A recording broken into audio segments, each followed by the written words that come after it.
ఆబాల గోపాలాన్ని రంజింప చేయగలిగేది, ఆనంద సాగరంలో ముంచెత్తేది సంగీతం.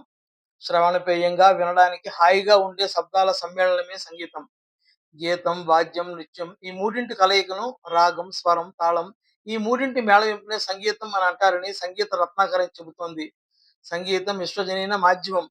నీటి గలగలల ఒరవడిలో, గాలి గుసగుసల సవ్వడిలో, పక్షుల కిలకిలా రావాల ధ్వనిలో సంగీతం జనిస్తుంది, ధ్వనిస్తుంది.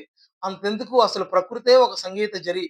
మనిషిని కదిలించి, కరిగించి, పరవశింపచేసే మహత్తర శక్తి సంగీతానిది. ఆనందం, ఆవేశం, వినోదం, విషాదం సందర్భం ఏదైనా దానికి గళమిచ్చేది, గమనమిచ్చేది సంగీతం. ప్రపంచ సంగీత దినోత్సవాన్ని పురస్కరించుకుని ఘంటసాల సంగీత సాంస్కృతిక సమాఖ్య వ్యవస్థాపకులు సముద్రాల గురుప్రసాద్ ఆధ్వర్యంలో బాబామెట్టలో వరలక్ష్మి త్యాగరాజ సంగీత నృత్య కళాశాల వ్యవస్థాపకురాలు లక్ష్మీ రామదాసును ఘనంగా సత్కరించారు.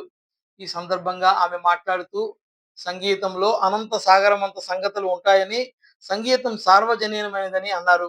సంగీతం ప్రధానంగా మనోల్లాసాన్ని కలిగించే కళ అని, నిర్దిష్టమైన స్వరలయలతో కూడిన శృతిబద్ధమైన సంగీత ధ్వనులు నేరుగా మనసుపై ప్రభావం చూపుతాయని, శ్రావ్యమైన సంగీత ధ్వనులు మనసును సేదతీర్చి ఆనంద డోలికల్లో ఓలలాడిస్తాయని అన్నారు.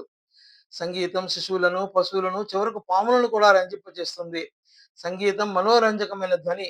6 లలిత కళల్లోనూ పండిత పామరులను ఉర్రూ తొలగించగల కళ అని పేర్కొన్నారు.